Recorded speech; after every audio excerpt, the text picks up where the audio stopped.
ஸ்டன்னான Vijay. 80 seat plus துணை முதல்வர் பதவி. எல்லாம் ஓகே. ஆனால் ஒரு விஷயத்தை யோசிக்கும் தாவேகா தலைமை. அனைவருக்கும் வணக்கம். தமிழ்நாடு சட்டசபை தேர்தலுக்கு விஜயை கூட்டணிக்குள் கொண்டு வர என்டிஏ தீவிரமாக முயன்று வருகிறதாம். இதற்காக விஜய்க்கு 80 சீட் மற்றும் துணை முதல்வர் பதவியை கொடுக்க கூட ரெடியாக இருக்கிறதாம். விஜயை கூட்டணிக்குள் கொண்டு வர இந்த அளவுக்கு பாஜக முயல்வது ஏன்? இதன் பின்னணி குறித்து மிக முக்கிய தகவல் வெளியே இருக்கிறது. தமிழ்நாடு, கேரளா உட்பட 5 மாநிலங்களில் சீக்கிரமே தேர்தல் நடக்க உள்ளது. தற்போதுள்ள தமிழக சட்டப்பேரவை மே 10ஆம் தேதியுடன் முடிவடையும் சூழலில் அதற்கு முன்பு தேர்தல் முடிவுகள் அறிவிக்கப்பட வேண்டும். இதன் காரணமாக தேர்தலுக்கான பணிகள் துரிதமாக நடந்து வருகிறது.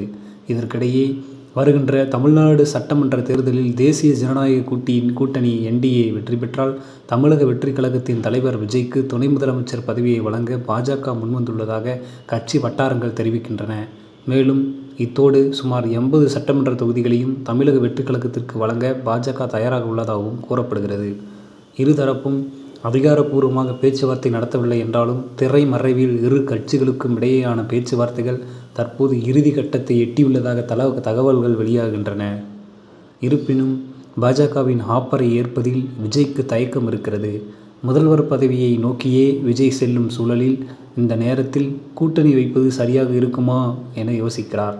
இதுவே பேச்சுவார்த்தையில் முக்கிய அம்சமாக நீடிப்பதாகவும் வட்டாரங்கள் தெரிவிக்கின்றன. மேலும் தொடக்கம் முதலே பாஜகவை கொள்கை எதிரி எனவும் விஜய் சொல்லி வருகிறார். இந்த நேரத்தில் பாஜகவுடன் கூட்டணி வைப்பது தப்பாகிவிடுமோ என அவர் யோசிக்கிறார். அதே நேரம் இந்த கூட்டணி உறுதியானால் தமிழக தேர்தல் கணக்குகளில் பெரும் மாற்றத்தை ஏற்படுத்தக்கூடும். ஏனெனில் சிறிய சதவீத வாக்குகள் கூட வெற்றியை தீர்மானிக்கும். நடிகரும் அரசியல்வாதியுமான விஜயை தேசிய ஜனநாயக கூட்டணியின் கீழ் கொண்டு வர பாஜக தீவிர முயற்சி மேற்கொண்டு வருகிறது. ஆந்திர துணை முதல்வர் பவன் கல்யாண் மூலமாகவே இந்த பேச்சுவார்த்தைகள் நடப்பதாக கூறப்படுகிறது. இது தீவிரம் கூட பல வழிகளில் விஜயுடன் தொடர்பு கொள்ள பாஜக முயன்று வருவதாக கட்சி வட்டாரங்கள் தெரிவிக்கின்றன. தமிழகம் முழுவதும் விஜய்க்கு மிகப்பெரிய ரசிகர் பட்டாளம் இருக்கும் சூழலில் பாஜக அவரை எப்படியாவது உள்ளே கொண்டு வந்துவிட வேண்டும் என யோசிக்கிறது.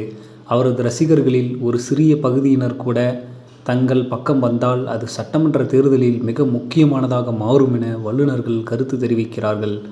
2% வாக்குகள் கூட வெற்றி தோல்வியை முடிவு செய்யலாம் என பாஜக தலைவர்கள் கருதுகிறார்கள்.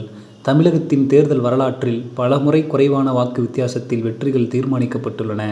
இதனால் மிக சிறிய வாக்கு வித்தியாசம் கூட அரசியல் ரீதியாக முக்கியத்துவம் பெறுகின்றன.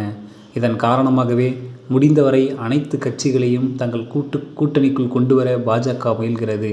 அதே நேரம் விஜயின் நெருங்கிய வட்டாரத்தில் உள்ள சிலர் என்டிஏ கூட்டணி வேண்டாம் என்பதில் மிக உறுதியாக இருக்கிறார்களாம்.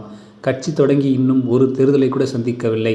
இந்த நேரத்தில் கொள்கை எதிரி என சொல்லும் கட்சியுடனேயே கூட்டணியை அமைப்பது என்பது அரசியல் தளத்தின் நம்பகத்தன்மையை பாதிக்கும் என்று அவர்கள் கவலை தெரிவிக்கிறார்கள். இதனால் விஜய் இப்போது அடுத்து என்ன செய்ய போகிறார் என்பதே $1,000,000 கேள்வியாக உள்ளது. இது குறித்து உங்களுடைய கருத்துக்களை கமெண்ட் வாயிலாக தெரிவியுங்கள். மேலும் இதுபோன்று உடனுக்குடன் நிகழக்கூடிய செய்திகளை தெரிந்து கொள்ள நம்ம சேனலோடு இணைந்திருங்கள். நன்றி.